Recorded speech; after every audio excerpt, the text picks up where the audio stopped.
듣고 찬양을 해주신 찬양대 감사합니다. 마스크 쓰고 찬양한다는 것이 얼마나 힘든지 호흡이 잘 가눠지지 않습니다.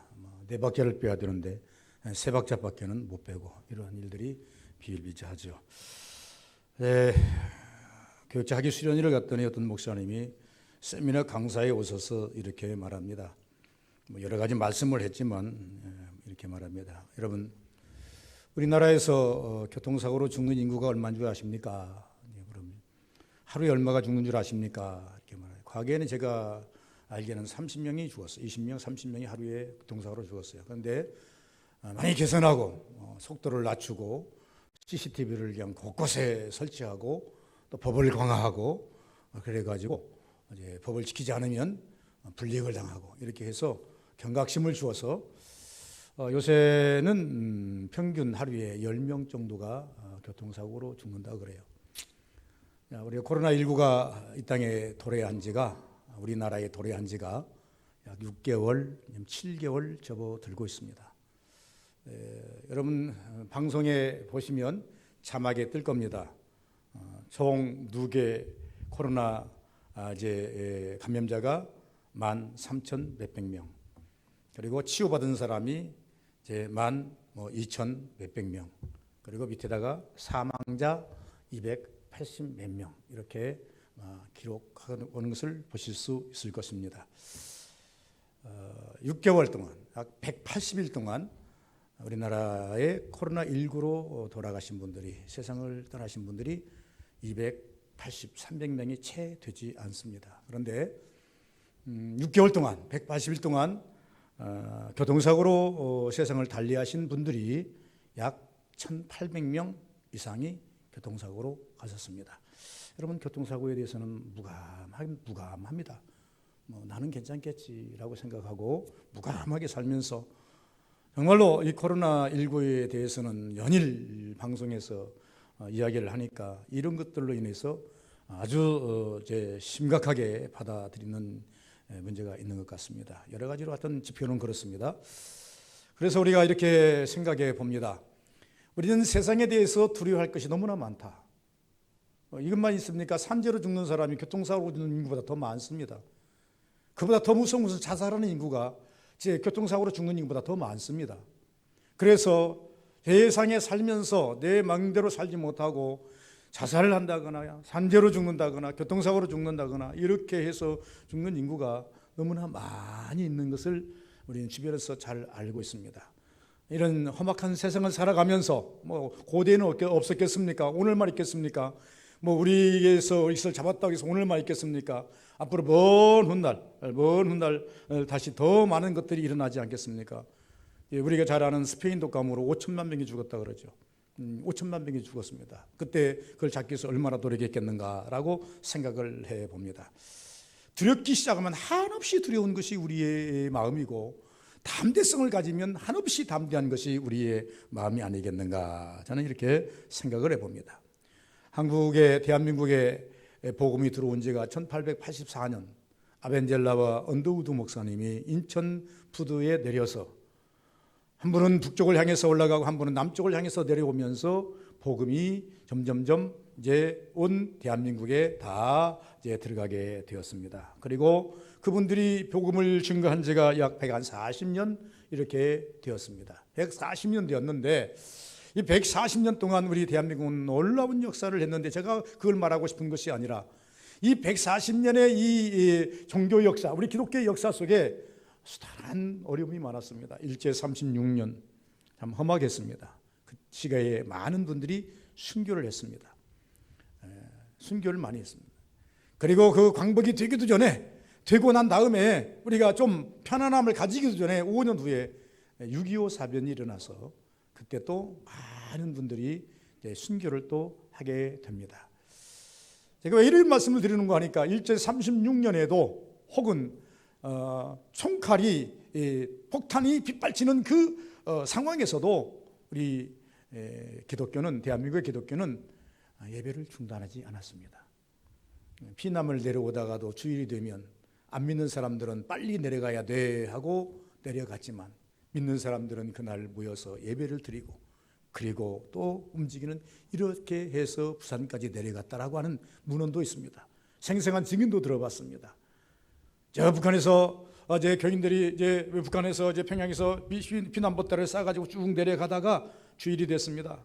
믿는 사람들이 예배 드리고 갈 거 아니겠나? 오늘 좀 쉬고 갈 거 아니겠냐? 그래서 예배를 드리고 그 전쟁 마당에 북한인들이 내려오는 불구하고 쉬고 하루를 예배를 드리고 가는데 안 믿는 사람들은 아니야, 우리는 빨리 가야 돼. 지금 아참 잡혀서 우리가 죽어. 그런데 이분들이 증언이 이렇습니다. 부산에 내려가 봤더니 살겠다고 빨리 한 사람들은 자기보다 늦게 도착했다라고 하는 것입니다. 이것이 성경이고 이것이 믿음의 원리라고 말을 하는 것을 들어보았습니다. 성경은 우리에게 여러 가지 지침을 이야기하고 있습니다.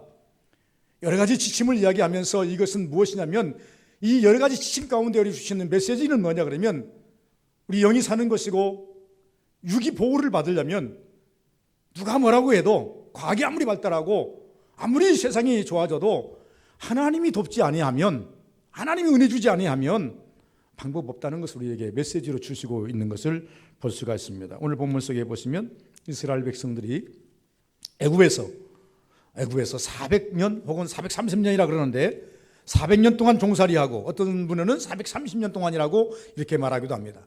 들어간 지는 430년이지만 그들이 종살이한 것은 400년이다 이렇게 설명을 합니다. 그 말이 맞는 것 같습니다. 왜 그런가 하니까 요셉이 총리 대수로 있을 때는 그때는 종살이하지 않았어요.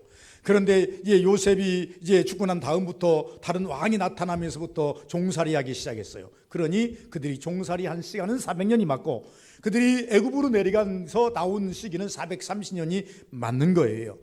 그리고 이들이 애굽에서 종살이하던 이들을 하나님께서 끌어내시고 출애굽시켰단 말입니다. 출애굽기니까 출애굽시키고 나신 다음에 이스라엘 백성들에게 너희들 마음대로 안 되잖아. 너희들 힘대로 못 살잖아. 그러니까 너희들이 앞으로 너희 인생이 편하려면, 인생을 잘 살려면 내가 하라는 대로 해야 되겠다. 그래서 하나님께서 이들에게 잊지 말아야 할 것 세 가지를 이제 정해 주셨죠. 그 중에 하나 오늘 우리 맥주절에 대해서 말씀을 하고 있는데 이 맥주절이라고 하는 것은 이스라엘 백성들에게 있어서 보리 수확은요 아주 중요합니다. 베스다 들녘에서 보리떡 5개, 물고기 2마리, 빵을 만들어 먹으니까요.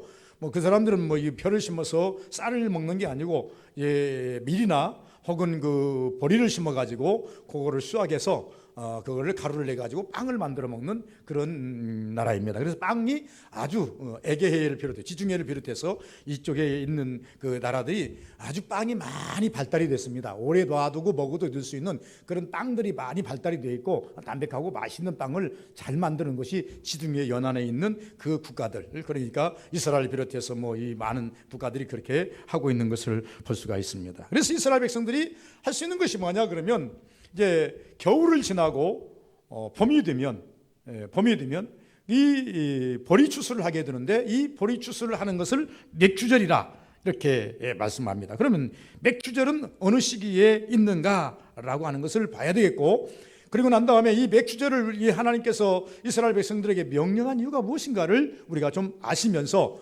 우리나라는 좀 그 이스라엘 나라와 우리와 환경이 다릅니다. 환경이 달라서 이제 보리를 수확하는 시기는 거의 비슷합니다. 왜? 이 이스라엘이나 여기나 겨울을 나고 난 다음에 수확을 하는 것은 이스라엘이나 우리나 똑같습니다. 보리라고 하는 것은 우리는 그런데 가을에 가면 추수라고 하는 것이 벼가 또 하나가 더 있죠. 그런 그것과는 좀 다른 이야기고 이제 가을에서 할 얘기고, 그래서 맥주절을 지켜야 된다. 그래서 이 맥주절 자연적 산물입니다. 인위적으로 만들어서 수확하는 곡식이 아니에요. 오늘날은요, 이제 철없는 과일들이 많이 나오잖아요. 철없는 과일들이 많이 나옵니다. 여름에 먹을 과일이 겨울에 먹을 수 있고, 비닐하우스를 해가지고 따뜻한 지방이 막 나오니까 철이 없는 지방이 많이 나와요. 그러나 미안하지만 이 보리는 아무리 누가 뭐라고 해도 겨울을 지나야만 봄에 수확할 수 있는 것이 보리 수확입니다. 우리나라만이 아니라 이스라엘도 마찬가지라 그 말입니다. 이 말은 무슨 말인가 하니까 인공적으로 인위적으로 이게 예를 들어서 하우스 재배를 해가지고 수확할 수 있는 것이 보리 수확이 아니라고 하는 것입니다. 그러면 이것이 인공적으로 수확할 수 없다라고 한다면 무슨 말씀입니까? 하나님께서 햇빛과 이른 비와 늦은 비를 주지 아니하면 이 곡식 보리는 한 톨도 수확할 수가 없는 것입니다. 그래서 하나님께서 이스라엘 백성들에게 절기를 지킬 것을 이야기하시면서 너희들이 맨 처음 타작하는 그 보리를 베일 때에 너희는 이것을 맥주절이라 하고 이것을 꼭 지켜라, 이렇게 설명하는 것을 볼 수 있습니다. 오늘 이 장로님 읽으신 말씀 속에서 3가지 절기를 지킬 것이니라. 17절, 내 모든 남자는 매년 3번씩 주 여호와께 보일지니라, 지키라, 이렇게 말씀했어요. 이 3번의 절기가 무엇입니까? 첫째는 유월절입니다. 6월절인데 이 6월절이라고 하는 것은 우리가 잘 아는 대로 이제 이스라엘 백성들이 종살이하면서 자기 힘으로는 도저히 나올 수 없는 그런 환경을 하나님께서 10가지 재앙과 마지막에 장자가 다 죽는 그러한 재앙을 그들에게 부어주심으로 애굽 왕이 손을 들고 빨리 나가라 쫓아내버렸죠. 이 나오고 싶은 게 나가겠다고 해도 막았던 이 애굽 왕이 우리 좀 나가서 3일 동안만 좀 허락해 주세요. 우리가 예배 드리고 오겠습니다. 그러니까 애굽 왕이 무슨 소리, 여기서 예배 드리면 되지, 뭐 거기까지 가서 예배 드리려고 그래, 너희들이 먹고 살기 편한 게 그러는구나. 그들이 고역을 시켰잖아요. 더 힘들게 했잖아요. 이렇게 그들이 이스라엘 백성들이 이 애굽 왕에게 3일만 허락해 달라고 해도 허락해 주지 않았던 그들이 자기들이 장자가 죽으니까 쫓아내버렸어요. 빨리 나가라, 빨리 나가지 않으면 다 죽이겠다. 그래서 급하게 나왔던 것인데, 그 급하게 나왔던 그 날이 어떤 날입니까? 이스라엘이 싸워서 나온 게 아니고 하나님께서 제 이스라엘 진영에는 죽음을 면케하시고 어린 양의 피를 바른 문설주에 바른 가정마다 죽음을 면케하시고, 그러고 난 다음에 애굽 전역에는 모든 짐승의 새끼까지 제일 먼저 난 것은 다 쓸어버려서 이스라엘로 하여금 위로받을 수 없고 위로할 수 없는 지경에 만들었을 때에 그들은 이제 너무나 황당해서 왕가라고 해서 왜이겠습니까? 왕가라고 해서 왜이게 아니었어요. 이스라엘 전역이라 그랬으니까. 그러니 이 왕이 황당해서 그냥 다 쫓아와 버렸다, 그 말입니다. 그걸 가리켜서 유월절이라 그럽니다. 어린 양의 피에 공로심 입어서 하나님의 은혜 입어서 우리가 이곳을 탈출했다, 이렇게 설명하는 것이 유월절입니다. 그런데 이 유월절이 지나고 난 다음에 그 다음에 오는 절기가 77절이라 그러는데, 오늘은 우리는 쉽게 말하면 오순절이라 이렇게 말합니다. 이 오순절이라고 하는 말이 더 쉽습니다. 77절, 7일해가 지나고 난 다음 오는 날, 그것이 50일째에 드는 날 오순절, 혹은 이것을 77절이라 그러는데, 이 유월절이 지나고 난 다음에 7주가 지나고 난 다음 오는 날 오순절 날, 50째 드는 날, 이 날을 뭘로 지켜라? 맥주절로 지켜라, 이렇게 설명을 했습니다. 이 맥주절은 곡식을 첫 수확하고 창고에 들이기 전에 하나님께 감사를 드리는 축제입니다. 물론 성경은 여러 가지 우리에게 제시하는 건 많습니다. 너의 첫 열매를 나한테 대. 첫 열매는 내 것이니. 첫 열매는 왜 내 것이라고 하나님께서 고집할까요? 네가 한 게 뭐냐, 이게. 우리가 오늘 대단하게 많이 한 것처럼 생각합니다. 여러분, 우리가 가서 곡식을 심고 과일을 심고 대단히 많이 한 줄 알아요? 그런데요, 어느 해는 풍년이고 어느 해는 흉년이에요. 아니, 내가 농사를 잘 짓기 때문에 매년 풍년이 돼야 되겠는데 어느 해는 흉년이고 어느 해는 풍년이고, 그런데 곰곰이 생각해 보니까 어느 해는 비를 너무 많이 줘가지고 곡식이 이제 제대로 수확을 못하고, 어느 해는요 이제 햇빛과 일조량과 그 수분을 적당히 주어가지고 아주 많은 그 수확을 거두게 되고, 어느 해는요 하나님께서 너무나 비를 안 주어가지고 깡 말라서 다 말라 죽어서 수확을 하지 못하고, 이것을 바라보면서 인간은 불가항력이구나, 인간의 힘으로는 되지 않는 것이구나. 우리가 물을 지하수를 파가지고 물을 주어서 열심히 한들 얼마나 수확이 많겠습니까? 이거는 도저히 그렇게 될 수 있는 것이 아니라고 하는 것이죠. 그래서 하나님께서 이스라엘 백성들에게 주시는 명제가 뭐냐면, 너희들이 가나안 땅에 들어가거든 맨 처음 드리는 그 열매를 따는 그 절기를 꼭 지켜야 된다. 그리고 이것을 매년 지켜야 된다. 이 말씀은 무슨 말씀인가 하니까, 너희들이 먹고 쓰는 것이 하나님의 은혜인 줄 알라는 겁니다. 너희들이 은혜인 줄 먼저 알고 하나님께 먼저 감사하고 하나님께 예배를 드려야 된다, 이렇게 제가 설명을 해드렸습니다. 그러므로서 이 6월절이 지난 7주 49일이 지나고 50일째 드리는 날 혹은 77절 혹은 오순절이라고 하는데, 이때 첫 수확을 창고에 드리기 전에 하나님께 감사로 드리는 축제이다. 이들이요, 애굽에 살면서 얼마나 힘들었습니까? 자기들은 농사 못 지었어요. 애굽 왕이 주는 그 배급을 먹어가면서, 배급을 받아 먹어가면서 노역에 시달렸어요. 나음셋을 짓고, 그러면서 궁궐을 짓고, 이런 일들에 온전히 매달렸던 이들, 자기 힘으로 자기들이 농사를 지어서 자기 것이라는 것은 없었어요. 애굽에 살면서 자기 것은 하나도 없었어요. 모두가 다 애굽 왕의 것이고, 이게 애굽 민족의 것이고, 자기들은 오직 거기에 종살이 하면서 얻어먹고 빌어먹을 수밖에 없는 상황이었어요. 그런데 하나님께서 이들을 그 애굽에서 유월절의 그 관계성을 가지고 끌어내어서 광야를 건너서 요단강을 건너서 가나안 땅에 입적하게 하시고 그들에게 땅을 주었습니다. 12조각을 나누어서 땅을 주시고 그 땅에서 나는 첫 수확, 보리를 수확함에 있어서 하나님을 향하여 감사의 제사를 드리라는, 감사의 마음을 가지라고 하는 것입니다. 여러분, 누가 신앙생활 잘합니까? 우리에게 주시는 모든 것을 하나님의 은혜라고 말할 수 있는 자, 이것이 하나님의 은혜입니다라고 고백할 수 있는 자가 제가 볼 때는 신앙생활을 꽤나 잘 하시는 분들이더라고, 이 말입니다. 많은 간증자들을 보면은 한결같이 말하는 것이 있습니다. 고난이지만 고난이 아니었더라, 힘들었지만 힘든 것이 아니었더라, 이 힘든 과정을 통해서 전능하신 하나님을 만나게 하셨더라, 전능하신 하나님이 누구인지를 알게 하셨더라. 아니, 이스라엘 백성들에게는 내가 전능한 하나님이다라는 것을 먼저 보여주시고 이 하나님께 감사라는 것입니다. 우리는 그런데 좀 바꿔서 생각해 볼 필요가 있습니다. 이스라엘 백성들에게는 하나님께서 내가 전능하신 하나님이다, 도저히 너희들이 애굽에서 나올 수 없었지만은 내가 능력으로 너희를 애굽에서 끌어내었고, 너희들이 도저히 홍해를 건널 수 없지만은 내가 홍해를 갈라서 너희들을 홍해를 건너게 하였고, 너희들이 광야를 지나면서 40년 동안 지나면서 아무 탈 없이 지나게 하였고, 가나안 땅에 입적까지 했던 그 모든 능력은 하나님이 아니면 할 수 없다. 그래서 하나님의 능력을 보여주시고 전능하신 하나님 나에게 너희들은 감사해야 된다라고 보여주신 거예요. 그러나 오늘날 우리의 신앙은 그렇게 되지 않습니다.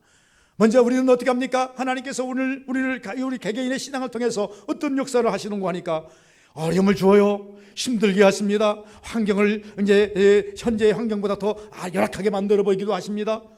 내 무엇인가 물질을 의지할 것 같으면 물질을 뽑아가 버립니다. 건강을 의지할 것 같으면 건강을 뽑아가 버립니다. 자녀를 의지할 것 같으면 자녀를 흐트러 버립니다. 여러 가지로 흐트러 놓고 난 다음에 주시는 것이 뭐냐 그러면 전능하신 하나님을 붙잡으라는 겁니다. 전능하신 하나님을 붙잡으면 그 다음에 오는 것이 뭡니까? 하나님의 은혜요, 하나님의 축복, 하나님의 보존하심이 옵니다. 그런데 오늘 이 맥주절에 대해서는 무엇을 말하는 거 하니까 하나님께서 말합니다. 너희들이 전능하신 하나님 앞에 너희들이 여기까지 온 것은 너희 힘이 아니고 너희 능력이 아니고 너희 지혜가 아니다. 그러니 이제는 하나님이 주시는 은혜인 줄을 알고 하나님께 먼저 감사하고 살아라. 여러분, 하나님의 능력을 체험한 성도는요, 모든 일에 하나님의 은혜에 감사하고 살지 않을 수 없습니다. 하나님의 은혜를 체험하지 못하신 분들은 때로 내가 잘나서, 내가 힘이 있어서, 내가 운이 좋아서, 내가 뭐 지혜가 있어서 나를 조금이라도 앞세우고 싶은 욕심이 있을지 모르지만은, 그러나 하나님의 은혜를 체험한 사람은요, 모든 것이 다 무익합니다. 유익한 것은 하나님의 은혜입니다. 나가던 자를 하나님이 부르셔서 종 삼으시고, 나가던 자를 부르셔서 하나님이 백성 삼으시고, 내가 무엇이간데 하나님께서 이렇게 도우시고 이 방법으로 역사하시고, 그러고 난 다음에 내가 모를 때는 깨닫게 하셔서 이것이 하나님의 은혜구나, 이걸 알게 하시더라. 그래서 이 유월절은 이렇게 지켜야 되고, 또 유월절에 다음에 오는 맥주절은 이런 방법으로 지키라고 말씀하는 것을 볼 수가 있습니다. 수장절도 우리가 잘 알고 있죠. 수장절이라고 하는 것은 우리가 잘 아는 대로 초막절인데 일주일 동안 모든 곡식을 다 걷어들이고 겨울을 준비하기 전에, 겨울이 오기 전에 모든 곡식을 다 걷어들이고 장막을 치고 드리는 것이 수장절이 아닙니까? 오늘날로 말하면 우리가 추수감사주일로 우리가 변형해서 우리가 지키지만은 수장절이라고 하는 말이 특별히 많다, 이 말입니다. 그러면서 이 절기는 초막에다가 밖에다가 초막을 쳐놓고, 초막이라고 하는 것은 오늘날 우리가 초막 그러니까 뭐 건사한 뭐 텐트 쳐놓고 이렇게 생각할지 모르지만요, 우리가 보면 그 정거래 법칙을 보면 이해가 될 줄 압니다. 정거래 법칙 보면은 그 있는 그 나무들 갖다가 뭐 갖다가 이제 얽어서 놓고 거기서 며칠 동안 자는 것처럼 이렇게 하는 것이 방법입니다. 이렇게 해서 일주일 동안 지내면서 이제 하나님의 은혜를 다시 한번 곱씹어 보는 것입니다. 오늘 우리 서복에는 맥추절을 지키게 됩니다. 맥추절이든 지키든 유월절을 지키든 수장절을 지키든 우리는 하나님께로부터 은혜를 받아야 함이 하나님께서 우리에게 주신 메시지입니다. 어떤 절기든지 다 이스라엘 절기는 3대 절기가 있다고 그랬습니다. 유월절은 유월절대로, 맥추절은 맥추절대로, 수장절은 수장절대로 다 하나님의 은혜입니다. 우리가 하나님께 이렇게 고백합니다. 주여 내가 살든지 죽든지, 바울이 고백이지 않습니까? 바울이 고린도전서 10장 31절에 보니까 그러므로 나는 무엇을 하든지 먹든지 마시든지 무엇을 하든지 사나 죽으나 다 하나님의 은혜다. 하나님의 은혜로 사는 것을 하나님께 감사하시길 바랍니다. 여기서부터 시작이 돼야 돼요. 어떤 책을 읽어보니까 그렇다. 감사해야 된다 그럽니다. 내가 살아있음을 감사하다. 어떤 사람이 자기 이제 아들이 죽었어요. 아들이 죽어버리니까 하나님께 감사를 했어요. 감사를 했는데 내 아들 죽었으므로 2,000달러를 하나님께 미국 사람인데 감사를 했어요. 또 5,000달러를 자기 살아있는 아들 이름으로 5,000달러를 감사했어요. 어떻게 감사했는가 하니까 내 아들이 튼튼하게 살아있으므로 5,000달러를 하나님께 감사했어요. 그러고 난 다음에 또 감사를 했어요. 오늘 또 내가 살아있음을 감사합니다 하고 하나님께 감사했어요. 그분의 감사를 이렇게 읽어보면서 무엇을 생각했을까요? 생명의 주인이 누굽니까? 하나님이십니다. 오늘 여러분 이 자리에 앉아 있는 것으로 감사하시길 바랍니다.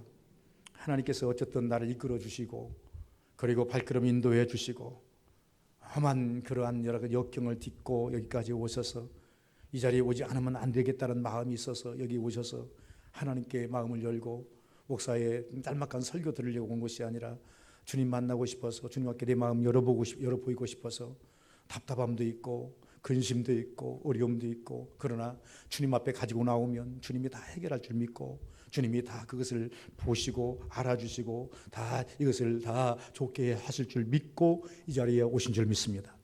이런 목적이 아니라면 여기 올 이유가 없어요. 이런 목적이 아니라면 이런 목적으로 여러분 오시지 않았다고 한다면 여기 앉아 있을 이유가 없어요. 우리가 교회를 나옴에 있어서 하나님께 감사해야 되는 것은 내 의지가 아니고 하나님의 은혜인 것을 먼저 선포할 줄 아는 우리 서복연 되시기를 주의 이름으로 축원을 드립니다. 하나님의 은혜예요. 하나님 은혜 아닌 것이 어디가 있습니까? 6월달도 하나님의 은혜로 애굽을 탈출하지 않습니까? 우순절도 하나님의 은혜로 성령이 임함으로 말미암아 성령 체험을 함으로 말미암아 두려움이 사라지고 그 로마의 어마어마한 박해를 이기지 않습니까? 로마의 박해는요 오늘날 우리가 겪는 이런 환경이 아닙니다. 가택금문의 순교자들을 읽어보셨나요? 사도행전을 읽어보셨나요? 톱으로 막 사람을 썰어 죽여요. 기름 가마에다 사람을 집어넣어 튀겨 죽여요. 장작불 위에다 놓고 태워 죽여요. 참수형 칼로 목을 단칼에 쳐서 죽이는 것은 그거는 아주 아름다운 죽음이에요. 이렇게 극렬한 그 어려움이 있다 할지라도 이들이 하나님의 은혜를 받고 보니 이것이 두려워하지 아니하고 뚫고 나가더라 그 말입니다. 우리가 이 험난한 세상을 살아가는 일에 있어서 하나님의 은혜가 아니면 이스라엘 백성들이 애굽을 탈출하지 못함 같이 하나님의 은혜이어만 애굽을 탈출할 수 있음 같이 이스라엘 백성들이 예루살렘과 유대와 사마리아 땅끝까지 나감에 있어서 하나님의 은혜가 없으면 나갈 수 없음 같이 그러나 하나님의 은혜가 있으면 담대하게 나갈 수 있음 같이 오늘날 우리 서부교인들에게도 하나님에게 은혜가 임하면 두려워하지 않을 줄 믿습니다. 걱정하지 않을 줄 믿습니다. 그냥 교회 나오는 것이 아니잖아요. 주님 앞에 나올 때는 내 마음을 주님께 보이고 싶어서 내 마음을 갖다 어필하고 하나님께 고백하고 싶어서 나오는 것 아니겠어요? 그러면 교회에 나오셨다고 하면 하나님께 당연히 감사를 해야죠. 하나님 내가 여기 있음에 감사합니다. 하나님 내 발걸음 여기까지 인도해 주셨음에 감사합니다. 그리고 우리가 고백할 것이 있는 것이 아니겠습니까? 보이라 그랬으니까 내가 은혜로 삽니다. 하나님, 그리고 내 모습을 보시옵소서. 내 형편을 보시옵소서. 나를 드리는 것 아니겠습니까? 나를 드린다는 것은요, 단단합니다. 여러분의 마음을 오픈해서 하나님, 이것이 내 생각이고, 이것이 내 계획이고, 이것이 내 기도고, 이것이 내 걱정거리고, 이것이 내 근심거리고, 하나님께는요 구하지 못할 것이 있어서는 안 됩니다.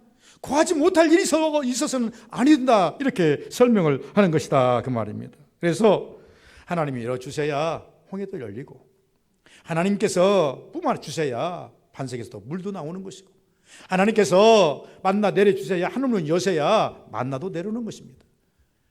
적당한 때 적당한 은혜를 하나님께 주셔야지, 너무 넘쳐도 우리는 죽습니다. 너무나 적어도 고갈해서 죽습니다. 비를 한꺼번에 너무 많이 주어도 죽고, 오늘 보니까 중국에 홍수가 나가지고 몇천 명이 죽고 몇백 명이 죽고 삼천만 명이 이재민이 발생했다고. 일본같이 그렇게 잘 체계가 잘 재체계가 잘 된 그런 나라도 급작히 홍수가 오니까 몇십 명이 죽었다 그래요. 이건 사람이 어떻게 할 수 있는 거 아닙니다. 아무리 선진국이고 후진국을 떠나서 하나님께서 적당한 때 적당한 은혜를 베풀지 아니하면, 적당한 때 적당한 은혜를 베풀면 사람들이 날랄라 롤롤로 합니다. 그것이 요나서에 나옵니다. 요나가요 얼마나 날랄라 롤롤로 합니까? 가만히 앉아 있으니까 이제 뜨거워서 가만히 지금 저 성이 어떻게 되나 하고, 제 동산 높은 곳에 한 성이, 눈의 성이 다 내려다보는 곳에 이제 가서 초막을 하나 썰쩍 지어놓고 있었는데, 초막에 지었다가 한들 그것이 아직 널멍널멍 지어가지고 햇빛이 들어오니까 좀 따갑기는 하지만 힘들지만 그래도 거기 앉아 있었어요. 그랬더니 하나님께서 박농풀 하나를 딱 그리 준비하셔가지고 땅에서 나오더니 쑥쑥쑥쑥 자라더니 열흘 자랄 것을 1시간 2시간 만에 쑥 자라가지고 이 박농풀로 누구를 덮어버려요? 그 초막을 딱 덮어놓으니까 완전하게 이것은 밀린 것 같아요. 얼마나 햇빛이 하나도 안 들어오고 좋은지. 좋아가지고 입이 쭉 찢어집니다. 그런데 쭉 찢어져가지고 날랄라 롤롤라 하고 있을 때 하나님께서 이제 그 박농풀에 벌레를 주어가지고 벌레로 그 밑에 덩지를 깔아먹어 버리니까 삽시간에 이 박농풀이 다 말라버렸어요. 그러니까 어저께 다시 들어왔던 햇빛이 띄우니까 싫어가지고, 하나님, 사는 것이 죽는 것보다 못합니다라고 하나님을 향해서 원망하지 않습니까? 간사한 것이 인간이에요. 주시면 좋고 안 주시면 아주 우리는 하나님 앞에서 온갖 그 쏘가지들이 다 나오는 것이 인간이에요. 그러나 우리는 우리를 절제하고 하나님 앞에 감사할 줄 알아야 돼요. 하나님이 적당히 주셔야지 너무 많이 주셔도 감당 못합니다. 하나님께서 적당히 주셔야지 너무 안 주셔도 우리는 고갈됩니다. 그래서 이스라엘 백성들에게 하나님께서 말씀하십니다. 너희를 애굽에서 끌어낼 때에 적당한 거예요. 이스라엘은 죽지 않고 애굽이 죽었으므로 나온 거예요. 이스라엘도 같이 죽었다면 나올 수 있었겠습니까? 못 나와요. 더 나가서 홍해를 건너면도 마찬가지예요. 하나님께서 이스라엘에게는 열어주셨지만은 애굽에는 열어주지 않으니까 이스라엘은 마른 땅같이 그 홍해를 건넜는데 애굽 백성들에게는 지륵불에 빠져서 수장돼서 다 죽어버렸어요. 이게 하나님의 은혜란 말입니다. 그래서 우리는 항상 하나님의 은혜를 감사해야 돼요. 이것이 오늘 여기까지가 하나님의 은혜다. 제가 에베네셀이라는 설교를 내가 어디 가서 했는데, 여기까지라면 내일 또 하나님께서 은혜를 주실 것이라는 소망이 있어야 돼요. 여기까지 오늘 인도하셨습니까? 여기까지 여러분을 인도하셨습니까? 여기까지 인도하셨다면 내일 또 다른 하나님께서 여러분들에게, 우리 서부교인들에게 은혜 주실 줄 믿습니다. 오늘까지 여러분의 생명을 지키셨습니까? 그러면 하나님께서 내일 또 다음 주간까지도 여러분 생명을 나는 지키실 줄 믿습니다. 그래서 이 자리에 동일하게 여러분을 만나고 설교하고 설교를 듣고 하나님께 기도하고 찬양할 줄 믿습니다. 이것이 은혜를 찾아가는 자의 모습이에요. 누가 아니면 은혜를 찾아가는 자의 모습은 항상 그렇게 돼야 돼요. 영혼을 약속하는 것도 좋지만, 그러나 영혼보다야 정말로 하나님의 주신 은혜를 하나하나 셈하면서 나가는 것이 은혜라는 것입니다. 그래서 맥주전의 그 은혜의 의미는 뭐냐? 너희들이 애굽에서 나와서 맨 처음 농사를 지어서 그리고 난 뒤에 먹는 것이 너희의 노력이요 너희의 수고가 아닌 내가 너에게 준 그 은혜가 많다는 것을 알아라, 감사해라. 이것이 하나님의 주시는 은혜라고 하는 것입니다. 그럼 맥주를 어떻게 지키는 것이 좋겠는가? 예수의 피의 공로를 힘넣는 자들, 오늘날 하나님의 은혜 안에 모인 우리 서부교인들과 모든 성도들, 맥주절에는 앞에는 유월절이 있죠. 유월절은 어린 양의 사건이 있죠. 우리 그냥 사건으로 애굽을 나온 자가 첫 열매를 거두는 것이 절기가 이 맥주절이라 그랬습니다. 우리나라는 우리 맥주절과 이제 추수절을 지키는데, 맥주절은 보리 타작의 끝머리에 드리는 것이 맥주절이고, 그리고 난 다음에 추수절은 우리가 모든 열매 따고, 조금 더 말하면 농경사이니까 우리가 가을 추수하고, 가을 이제 벼를 추수하고 드리는 것이 추수 감사절로 지키는 것이 우리의 절기입니다. 이 맥주절은요, 다른 게 아닙니다. 말씀을 기억하는 자들이 지키는 것입니다. 말씀을 기억하는 자들. 다시 말하면 무구병을 먹은 사람들, 그때 이를 잊지 않기 위해서 하나님께서 유월절을 지키기 7주 후에 지키는 절기인데, 유월절에는 뭘 먹으라 그랬어요? 무구병이는. 무구병이 뭐냐? 누룩을 넣지 아니한 빵. 여러분, 우리가 빵을 먹는데, 빵이 요새는 문화가 참 잘 되어 있죠. 그래서 뭐 빵은 참 맛있습니다. 그런데 그냥 보리개떡 먹어보셨나요? 저는 보리개떡을 먹어봤습니다. 밀개떡보다 보리개떡이 훨씬 맛이 없습니다. 밀개떡은 좀 맛있어요, 그래도. 근데 보리개떡은요, 정말로 쪄가지고 단단할 때, 빨리 익었을 때 빨리 먹어야지, 식어버리면 돌같이 굳어가지고 입이 아파요. 엄청나게 막. 그런데 여기에다가 뭘 넣습니까? 이스트나 소다나 뭐 이제 이런 것을 넣으면 부풀어가지고요, 부드러워집니다. 막걸리를 넣는다거나 그럼 부풀어가지고 먹기가 꽤나 좋습니다. 제가 제 속초를 엊그저께 한번 갔더니 사람들이요, 줄이 막 200m 서 있어요. 뭔 일이다냐, 시장인데, 시장통인데 뭔 일이다냐 봤더니, 야, 드는 기분 대표다. 뭐냐 그러면 청년들이 하는데 보니까 이게 이제 술빵 있잖아요. 술빵을 이제 쪄가지고 막 이제 파는 중인데, 그거 살려고 한 200명이 줄을 섰어요. 요새는 뭐 이제 인터넷이 잘 돼가지고요, 무엇이 어쩌다 그러면요, 이게 뭐 줄을 서가지고 있습니다. 깜짝 놀란 것이 뭐냐면 이제 더본 호텔이라고 어제 백종원 씨가 하는 그 호텔, 제주도 호텔 바로 옆에 서울 어디서 돈가스 하던 분이 거기서 할 수가 없어가지고 울고 있을 때 백종원 씨가 그쪽 옆에 그 호텔 옆에 집을 하나 이제 빌려줘가지고 거기서 돈가스를 하잖아요. 마침 그 호텔에서 잘 기회가 있어가지고 잤어요. 10시쯤, 밤 10시쯤 나가봤더니요, 무슨 텐트가 그 돈가스 집 앞에 텐트가 쳐지기 시작해요. 그래서 뭘 이렇게 나냐 그랬더니, 조금 이따 나가봤더니 이미 텐트가 빼곡히 쳐져 있어요. 그러니까 한 20개가 쳐져 있어요.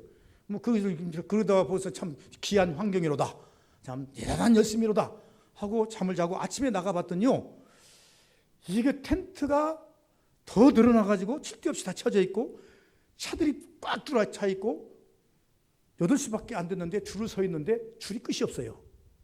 왜 그렇게 하냐면, 이 돈가스 하나 먹으려고 100명만 딱 파는 거예요. 100명분만 해서 파는 거예요. 100명에게 들어가려고 밤부터 줄을 서 있더라고요. 그걸 보면서 참 교회감 느꼈습니다. 야, 우리 성도들이 말씀 먹으려고, 하나님 말씀 들으려고 새벽부터 와서 줄을 서 있으면 얼마나 좋을까. 그 돈가스 한번 먹어보려고 밤에 텐트를 치고 앉았고, 그러고 난 다음에 줄을 서서 기다리고 앉았고, 야, 그 열심 대단하도다. 그 열심 대단하다. 물론 세상이 참 그러니까 그걸 어떻게 바랄 수는 없어요. 그런데 저는 그것이 나쁘다는 게 아니라 얼마나 먹고 싶으면 먹어야죠. 그런데 그걸 저는 바로 비유로, 야, 우리 성도들이 말씀을 먹고 싶어서 저렇게 열심을 낸다고 한다면 하나님께서 500리의 기적 세우고도 남으리라. 이런 말씀이, 이런 생각이 번뜩 들었어요. 그래서 제가 말씀드립니다.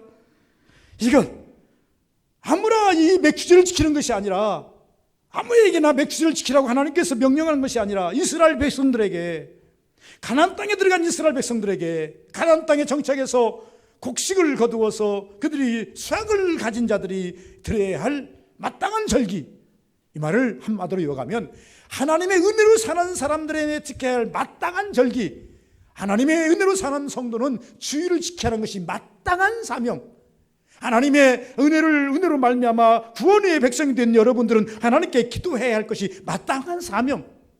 여러분, 여러 가지로 우리가 비유하지만은, 내가 왜 여기에 서 있어야 되고, 여러분들이 앉아서 하나님께 예배드려야 되고, 내가 왜 여기 와서 기도해야 되고, 내가 왜 하나님을 섬겨야 되는가, 그것을 나를 향해서 물어본다고 한다면, 이 절기 가운데 주시는 하나님의 은혜의 음성을 들으셔야 돼요. 절기까지 주시는 음성은 무엇이냐? 내가 너를 애굽에서 구원했으니 그것을 기념하라. 그리고 너희는 너희 마음대로 사는 것이 아니라 내가 은혜를 주야만 살 수 있는 것을 기억함으로 너희들이 이 절기를 지키라. 이런 말씀처럼 하나님이 나를 선택하셔서 자녀 삼으시고 구원의 백성 삼으시고 우리에게 명령하는 것이 있는 것이 무엇이냐면 예배를 중요시 여겨라. 기도를 중요시 여겨라. 하나님이 섬기는 일에 게을리하지 말아라. 이것이 네가 사는 방편이니라. 이스라엘 백성들이 앞으로 복을 받고 은혜 받고 사는 방편이 무엇입니까? 그것은 다른 것이 아니라 하나님 앞에서 감사 잘하는 거예요. 절기 잘 지키는 거예요. 그래서 맥주제를 우리에게 주셨다 그 말이에요. 수고한 자, 이들이 지키는 자. 오늘날 우리는 농사를 짓지 않기 때문에 과거에는 시골에서는요 보릿가마에 놓고 하나님께 예배드리고 나랏가마니 갖다 놓고 하나님께 예배드리고 이랬습니다. 가을에는 우리가 열매를 놓고 드리기는 하지만은 이렇게 드렸어요. 그러나 우리가 보릿가마에 놓고 드릴 수 있는 교회는 하나도 없어요. 그런데 왜 그런 거니까 이스라엘 백성들에게서요 수고하지 아니한 자는 질 자격이 없어요. 내 손으로 열심히 농사 지어서 열심히 먹으면서 첫 열매도 하나님께 드려야 되고 첫 열매만 드리는 것이 아닌 절기 따라 하나님께 드려야 되고 이것이 이스라엘에게 주어진 대명제라고 하는 것입니다. 더 나아가서 마지막 결론이 뭡니까? 여러분 이 절기를 왜 주셨을까요? 우리가 이름하여 이렇게 말합니다. 며칠 후 요단강 건너가 만나리. 요단강 건너가면 가나안 땅이야. 나 가나안 복지 귀한 성에 들어가려고. 이런 것은 전부 다 비유적인 겁니다. 비유적인 것이 무엇입니까? 요단강을 건넌다는 것은 죽음을 건넌다는 거예요. 죽음 이후에 어디를 가야 됩니까? 가나안 땅에. 요단강을 건너면 가나안 땅이 있는 것처럼 우리가 죽음 이후에 가나안이 있습니다. 그 가나안은 이제 계시록 22장에 나타난 신천 새 예루살렘 천국을 말합니다.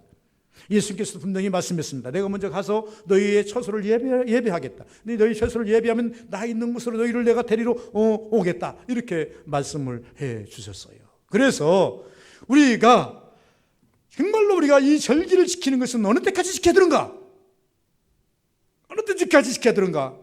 그런데 기한을 정하지 않았어요. 17절 내 모든 남자는 매년 3번씩 주 여호와께 보일지니라. 너 죽는 날까지. 여러분 감사는 하나님께 감사하는 것은 제가 설명 항상 하잖아요. 우리 기독교는 방학이 없다. 그 다음에 휴가도 없다. 졸업도 없다. 졸업 없어요. 기독교의 우리 신앙은 졸업이 있는 게 아니에요. 졸업장 주지 않습니다. 방학도 안 줘요. 그러고 난 다음에 휴가도 없어요. 이게 참 미안하죠. 그러지만은 이렇게 하나님께서 우리에게 주시는 이유는 뭐냐 그러면 이 땅은 길지 않다. 인생의 강건하면 80이고 70이라도 쉬 지나간다. 이 20년 80년 동안 이 땅에서 열심히 하나님 섬기고 열심히 하나님 믿어서 의를 이루고 성경이 말하는 5대의 멸류관을 받기 위해서 노력해야 된다. 그래서 바울이 말합니다. 내가 늦게 부름을 받아서 늦게 사도 됐지만 내가 다른 사람보다 더 열심히 내는 것은 내가 멸류관 받기 위함이다. 목표가 있어야 돼요. 우리 성도들에게는 반드시 2가지 목표가 있어야 됩니다. 하나는 나는 반드시 천국에 가야 되겠다. 나는 천국을 포기할 수 없다. 여러분 천국을 포기한 사람들은 다 어디 갔을까요? 지옥에 갔을 거 아니겠어요? 천국 포기할 수 없다. 두 번째, 천국만 포기할 것이 아니라 나는 하나님께 주시려 붙는 상급을 포기할 수 없다. 영원성인데, 영원한 성인데, 그거는 죽지도 않는데 우리가 그를 포기하면 되겠습니까? 그래서 성경에 보니까 오늘 말씀해 보니까 맥주일을 지키는데 몇 년만 지키라 이런 것이 아니라 우리가 하나님 앞에 그날까지 감사 생활하라는 겁니다. 하나님의 은혜를 바라라는 것입니다. 하나님의 은혜를 구하라는 것입니다. 우리 서부교인들은 맥주일을 지키면서 하나님의 은혜를 말할 수 있기를 주의 이름으로 축원드립니다. 하나님의 은혜를 구할 수 있기를 주의 이름으로 축원드립니다. 하나님 아버지 앞에 영광을 돌리는 일에 인색하지 않는 우리가 되시기를 주의 이름으로 축원을 드립니다. 거룩하신 아버지 감사합니다. 복된 역사가